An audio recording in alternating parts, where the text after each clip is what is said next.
Jésus est-il plus qu'un homme? C'est le thème que nous aborderons aujourd'hui à l'émission La Parole vivante.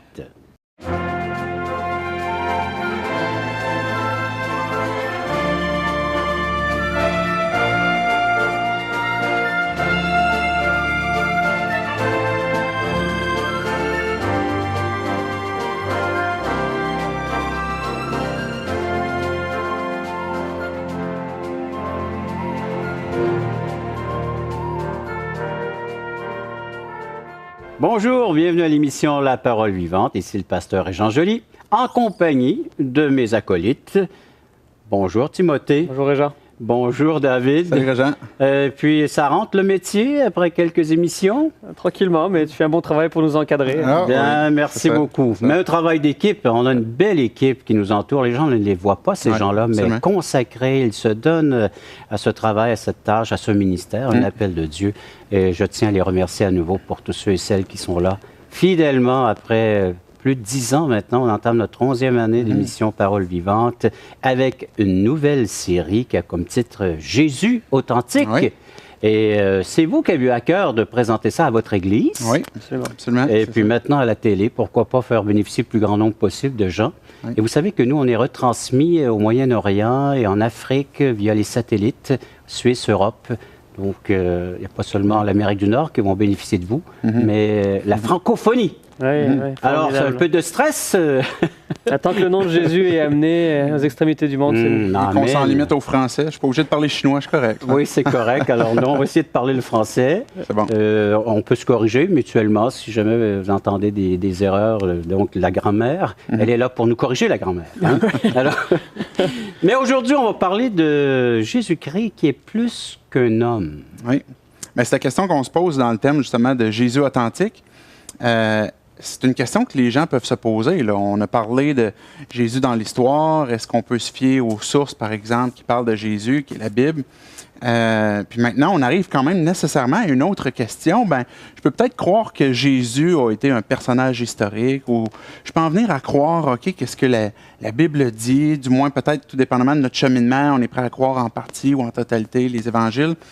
Mais on arrive à cette question, est-ce que Jésus pourrait être plus qu'un homme? En sous-entendant que est-ce que ça se peut qu'il soit Dieu, finalement.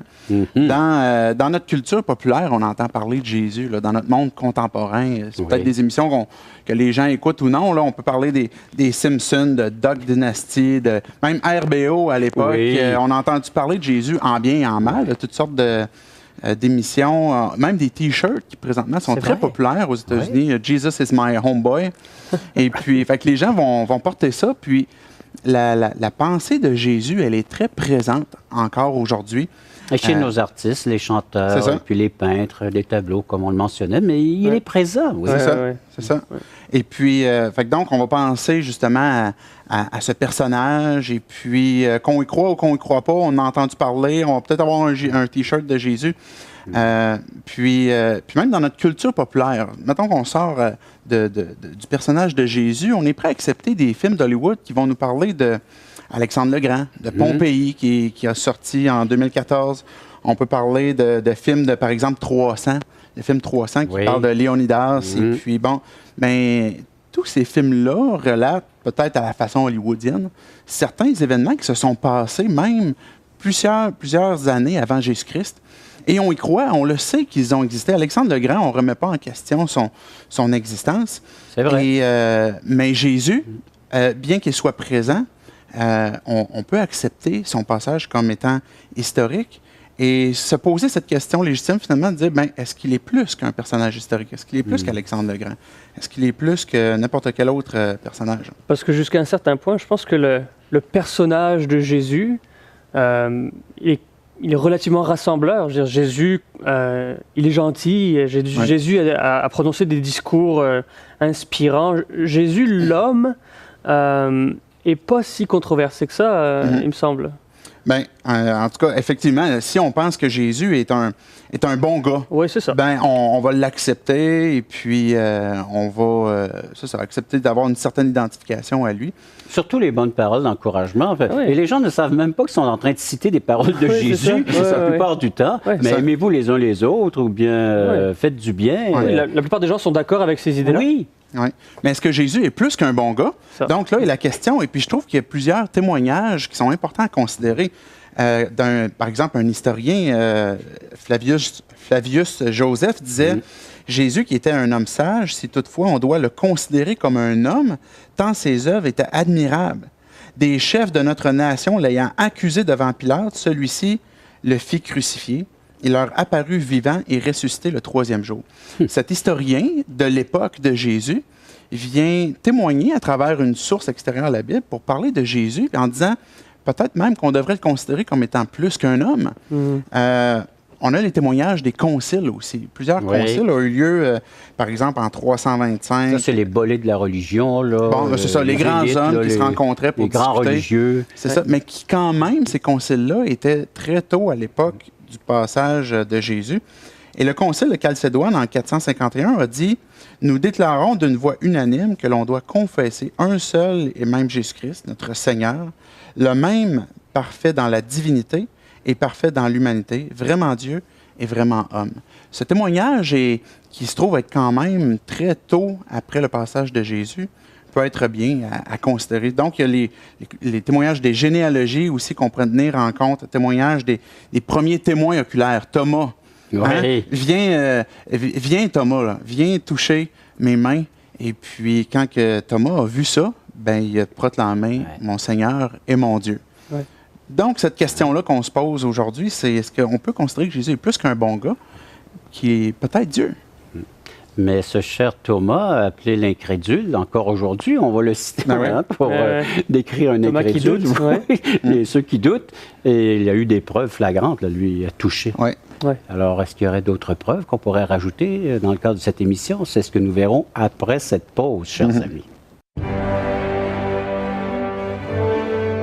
Tout cela n'a pas été écrit en pitchant une quantité de lettres et puis dire, ben maintenant, croyez-y tout simplement. Mais cette fois-là, on est capable de la reposer sur des écrits qui sont bons.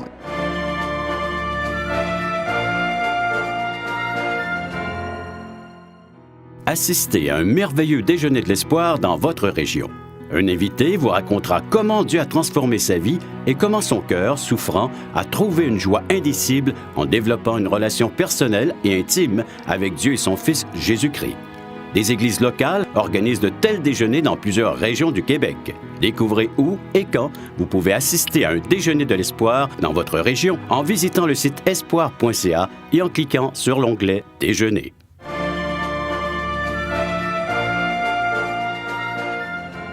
Nous répondons à la question « Jésus est-il plus qu'un homme ?» Écoutez attentivement ce texte tiré de l'Évangile de Jean, chapitre 5, les versets 31 à 36. En passant, il y a plusieurs évangiles de Jean qui ont été distribués à la grandeur de la province et même en dehors des limites de la province.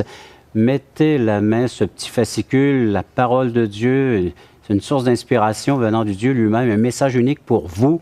Et dans Jean 5, 31, je vous en fais la lecture, où il est dit, c'est le Seigneur Jésus qui parle, « Si c'est moi qui rends témoignage de moi-même, mon témoignage n'est pas vrai. Il y en a deux. Ah, il y en a un autre, qui rend témoignage de moi. Et je sais que le témoignage qu'il rend de moi est vrai. Vous avez envoyé une délégation vers Jean et il a rendu témoignage à la vérité. Pour moi, ce n'est pas d'un homme que je reçois le témoignage, mais je dis ceci afin que vous soyez sauvés. » Jean était la lampe qui brûle et qui luit, et vous avez voulu vous réjouir 1 heure à sa lumière. Moi, j'ai un témoignage plus grand que celui de Jean le Baptiste, car les œuvres que le Père m'a donné d'accomplir, ces œuvres même que je fais, témoignent de moi que c'est le Père qui m'a envoyé. Donc, Jésus-Christ déclare qu'il y a un témoignage concernant sa vie, son œuvre. Oui, et c'est la toile de fond un petit peu de toute cette série Jésus authentique. On prend en considération qu'on parle de Jésus depuis toujours. Depuis qu'il est venu sur Terre, on parle de lui, les gens parlent de lui, de toutes sortes de manières. Mais en bout de ligne, la source pour connaître Jésus, c'est la Bible, la parole de Dieu. Et la Bible nous dit beaucoup de choses de Jésus. Et la Bible nous dit beaucoup de choses de Jésus même avant qu'il ait marché sur Terre. C'est ce qu'on appelle les prophéties. Alors, une prophétie, par nature, c'est la révélation de la parole de Dieu. mais il y a tout un aspect des prophéties qui consiste à annoncer d'avance, annoncer quelque chose qui va venir, comme une prédiction. Et dans l'Ancien Testament, principalement, il y a tout un tas de vérités et d'éléments qui ont déjà été annoncés concernant Jésus quand il viendrait, et qui nous renseignent sur qui est Jésus. C'est pas arrivé à tout le monde, c'est pas arrivé à moi. Quand je suis né, il n'y a pas rien qui a été annoncé d'avance me concernant, mais Jésus est quelqu'un de tout à fait exceptionnel, tout à fait unique. Et assez bien détaillé. Oui, Oui, absolument. Absolument. Et c'est justement le but aussi d'une prophétie. Les gens qui étaient des prophètes, par exemple, qui annonçaient une parole, annonçaient une prophétie qui, évidemment, s'adressait aux gens, aux contemporains, et dans le but de les amener à réfléchir sur leur état, mais aussi à apporter de l'espérance sur ce qui s'en vient. Donc, il y avait cet élément-là, mais aussi l'élément comme tel que l'accomplissement de ces prophéties-là devenait un témoignage divin, on va le dire comme ça, pour communiquer à nous, les hommes, de voir que Dieu était présent et au contrôle et en train de diriger son histoire. Et puis, quand on voit ce qui est dit à l'égard de Jésus, plusieurs centaines d'années, des fois des milliers d'années, avant même que Jésus vienne, et de voir ces prophéties-là s'accomplir avec précision, comme tu mentionnais, ben c'est là que ça nous emmène cet élément de foi, où ce qu'on peut dire, ben tout cela n'a pas été écrit en pitchant une quantité de lettres et puis dire, ben maintenant, croyez-y tout simplement. Mais cette foi-là, on est capable de la reposer sur des écrits qui sont bons. Et entre autres, ben, on parlait de Jean-Baptiste. Hein, on fête encore, comme bon Québécois, la Saint-Jean-Baptiste. On a enlevé tout l'aspect religieux, là, mais on fête. Mais, donc, c'est ça, effectivement. Mais quand même, on est resté avec la présence de la Saint-Jean-Baptiste, et puis qui était finalement celui qui venait juste avant Jésus. Tu sais, je pourrais donner juste un exemple pour donner une prophétie qui s'est accomplie. On a parlé on n'a pas parlé encore, mais on a entendu parler de Judas, celui qui a trahi Jésus. Comment est-ce qu'il l'a trahi? La façon que Judas a procédé était prédit même dans une prophétie qui datait plusieurs années avant même que Jésus naisse. Je vais vous la lire. Ça dit dans Zacharie. Zacharie était un des prophètes, justement, avant que Jésus vienne. Et Zacharie, ce qu'il a écrit au chapitre 11, les versets 12 et 13. Je leur dis, « Si tel est votre bon plaisir, donnez-moi mon salaire, et sinon, laissez-le. » Alors, ils me comptèrent mon salaire, 30 pièces d'argent. Et l'Éternel me dit, « Jette-le au trésor, ce prix magnifique, auquel j'ai été estimé par eux. » Et je pris les 30 pièces d'argent et je les jetai au trésor dans la maison de l'Éternel. Quand on regarde cette prophétie-là, puis qu'on regarde les évangiles, par exemple, Matthieu 27, les versets 3 et 8, on voit que Judas, après qu'il ait trahi Jésus, a pris ce sac d'argent-là pour lequel il avait vendu Jésus, parce que préalablement, il est allé rencontrer les chefs religieux, puis dire, qu'est-ce que vous me donnez en échange de Jésus? Devinez, c'était quoi la réponse? Selon la prophétie, c'était 30 pièces, précisément. Et c'est l'argent qu'il a reçu. Il les a conduits à Jésus. Il l'a vendu avec un baiser, comme ce que c'était aussi prédit. Et puis, finalement, Judas, pris de remords, a pris cet argent-là, qu'on voit dans Matthieu 27, 3 et 8, que les gens pourraient lire, par exemple, à la maison.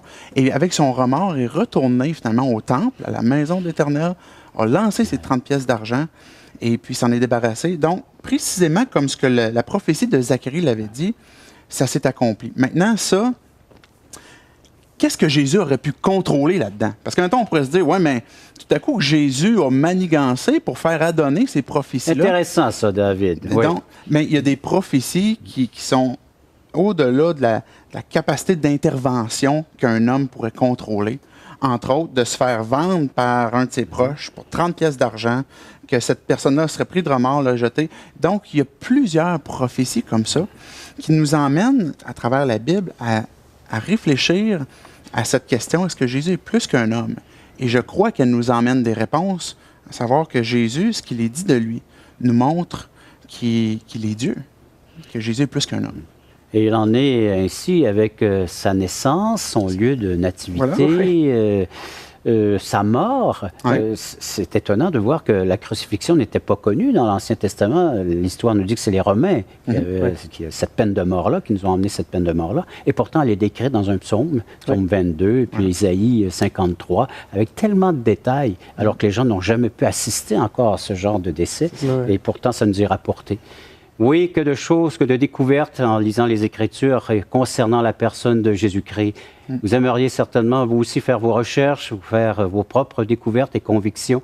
Vous pouvez le faire en composant le numéro de téléphone ou l'adresse que je vais mentionner pour recevoir une portion des Saintes Écritures. Vous composez le numéro suivant, 1-877-537-7647, ou visitez nos sites espoir.ca, toutchrétien.com. Vous pouvez nous faire part de vos commentaires. Si vous avez un témoignage à nous écrire, ça nous ferait plaisir de vous lire comme ça dans le cadre de nos émissions. C'est un service tout à fait gratuit. Après la pause, on va regarder d'autres preuves qui nous décrivent que Jésus-Christ est plus qu'un homme. Pour voir que les miracles que Jésus a faits sont là pour nous amener à comprendre qui il est, son désir qu'il a pour nos vies aussi.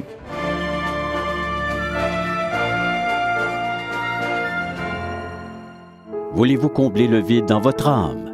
Avez-vous soif d'une sérénité intérieure? La souffrance de votre cœur vous lasse-t-elle?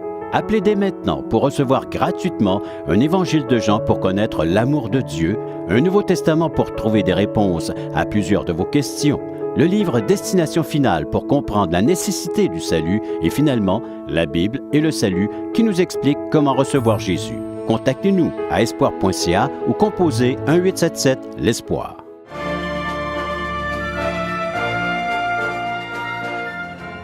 Un autre aspect qui démontre que Jésus est plus qu'un homme, ce sont les signes qui l'accompagnaient. Oui, c'est ça. On a une vision de Jésus, une sorte de pensée populaire à son sujet. À part la barbe, peut-être la chose qui vient le plus immédiatement à l'esprit, c'est les miracles qu'il a accomplis. On pense à Jésus qui marche sur l'eau, il a changé l'eau en vin. Probablement qu'on a tous essayé de reproduire certains de ces signes-là. Mais c'est ça, Jésus, selon le témoignage biblique encore, a accompli tout un tas de choses qui dépasse la capacité humaine. La plupart des gens, c'est-à-dire en réalité personne n'est capable de performer ces miracles-là. Nourrir des foules avec un morceau de pain, guérir, ramener des morts.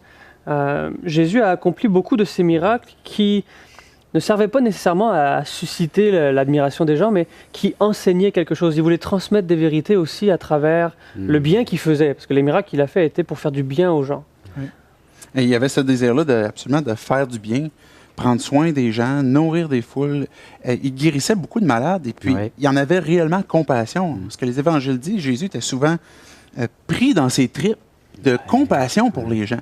Et c'est pour ça qu'il faisait des miracles. Mais les miracles étaient là aussi pour nous amener à réfléchir que, par exemple, Jésus prend du pain, 5 pains, 2 poissons, puis multiplie à une foule nombreuse d'au-dessus de 5000 personnes. Et puis, après ça, plus tard, il va donner cet enseignement, mais je suis le pain de vie. Il va guérir un aveugle, il va dire « je suis la lumière du monde ». Il va ramener, par exemple, son ami Lazare des morts, puis il va dire « je suis la résurrection et la vie ». Jésus a ce désir de communiquer finalement une vérité qui le concerne. Puis le texte qu'on lisait tantôt, de Jean 5, 31, il disait « si je témoignais en ma faveur, mon témoignage ne serait pas valable ». Autrement dit, n'importe qui peut dire n'importe quoi de lui-même. Et puis, mais comment tu le prouves? Fait que Jésus était bien conscient de ça lui-même. Et puis, c'est pour ça qu'il continue au verset 36 de Jean 5. « Mais j'ai pour moi un témoignage plus grand que celui de Jean. » Parce que Jean témoignait de Jésus. Dans le baptême, oui. C'est ça.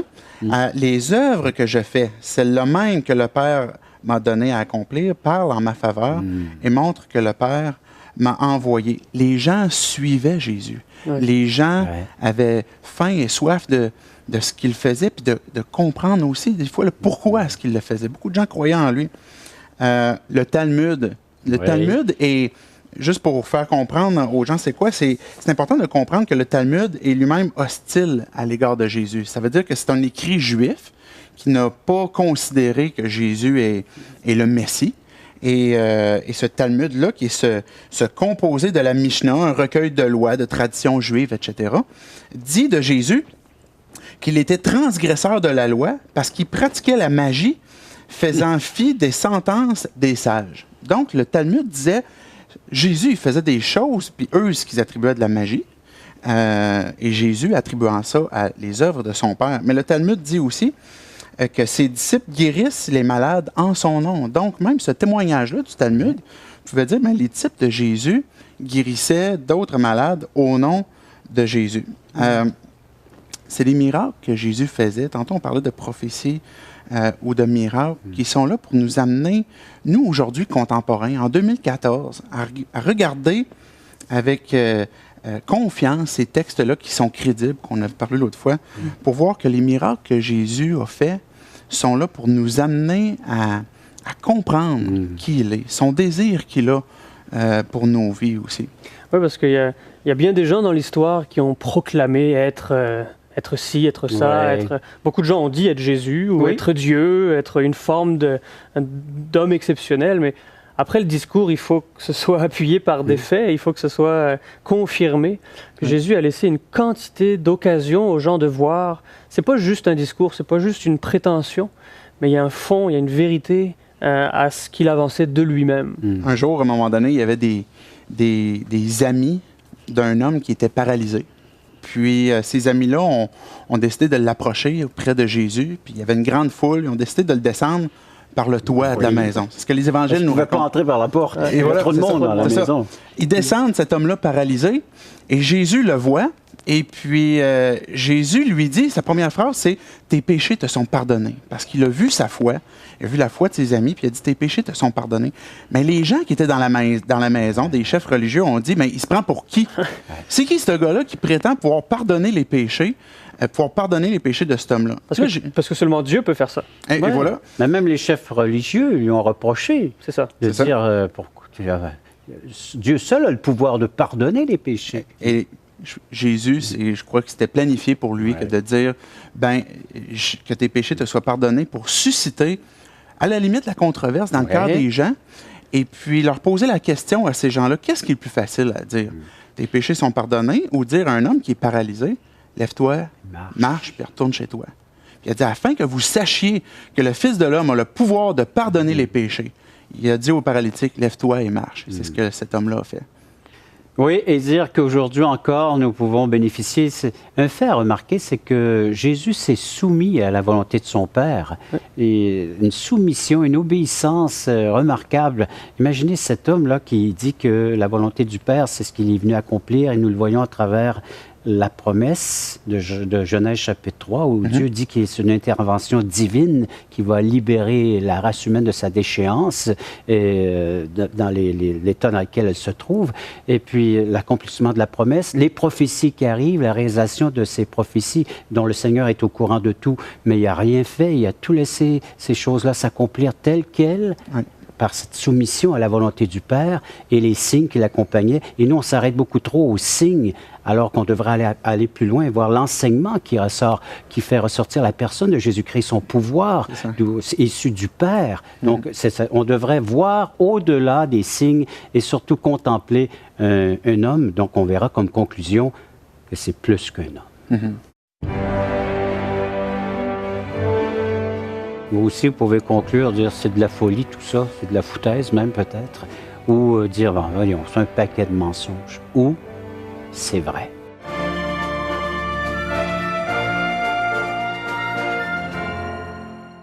Espoirpourlecoeur.org aborde des problèmes que tous peuvent rencontrer un jour. Solitude, culpabilité, manipulation, rébellion et adultère. Chaque problème est clairement défini avec ses symptômes et ses caractéristiques. Des pistes de solutions sont données. Le but du site espoirpourlecoeur.org est d'encourager les chrétiens à s'entraider. Pour participer à l'une de nos conférences, consultez notre site espoirpourlecoeur.org.